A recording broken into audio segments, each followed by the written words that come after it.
If you want to be a bank or a brokerage firm for digital assets, one of the things you got to be is you have to be secure, right? Because the problem— That's the biggest scare at Coinbase. That's every day. 90% of what they worry about.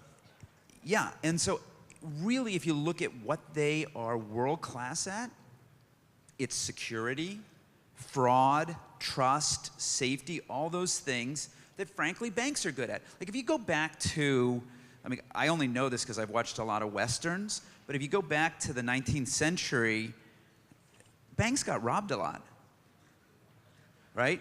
And the truth of the matter is that most companies like Coinbase have gotten robbed because it's pretty easy to rob these companies. You hack in, you take the Bitcoin, and you sell it somewhere else. You get in the car and you drive away. I saw the movies. Yeah. So that's okay. So that's a good analogy. They got to be world class at security, trust, safety, fraud, that kind of stuff. And the answer is those problems have largely been solved in the stock market for years. Good point. Okay, so now let's go to this decentralized part, the token idea, which is blowing my mind because I fully agree with this. Like, if I was to start StockTwits or Wikipedia today, I'd build it. What would I build it on to allow me to do that? Do you understand? Can you explain that to me? I mean, some of it you would build, like if you were going to build StockTwits on top of Ethereum, a lot of it you would use the same stack that you used. You would use a database and you would use a language like a PHP or a Python, and you'd have a front-end mobile app, that you built in Swift or something. So that stack looks the same. What you would build on top of Ethereum is you would build your monetization. So instead of selling ads to people who come to StockTwits, or instead of charging a subscription, you'd have a Twitcoin or a coin Twit. I don't know what you'd have. And you would have to basically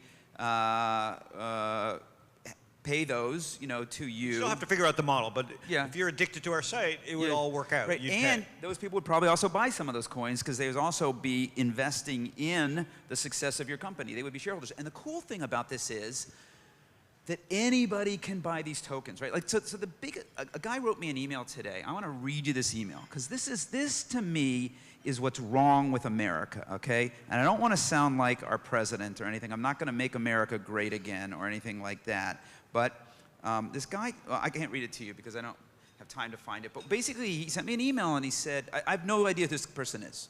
I bet I get emails like this all the time. And he said, I make $500,000 a year, and I want to invest in startups before they go public, and I don't know how to do that. Can I invest in your fund? And, do you have to be a rich person to do venture capital? And I wrote him back and I said, the sad truth is you got to be an accredited or qualified investor to buy stock in a startup or to buy into my venture fund. It's the law, but it's not true with crypto tokens, okay? You want to go buy Ethereum, you can go buy Ethereum. There's no laws. Nobody's stopping you from doing it. You don't have to be an accredited or qualified investor to do it. And so if you're building StockTwits on top of that, I can become an investor in StockTwits day one if I think it's a good idea.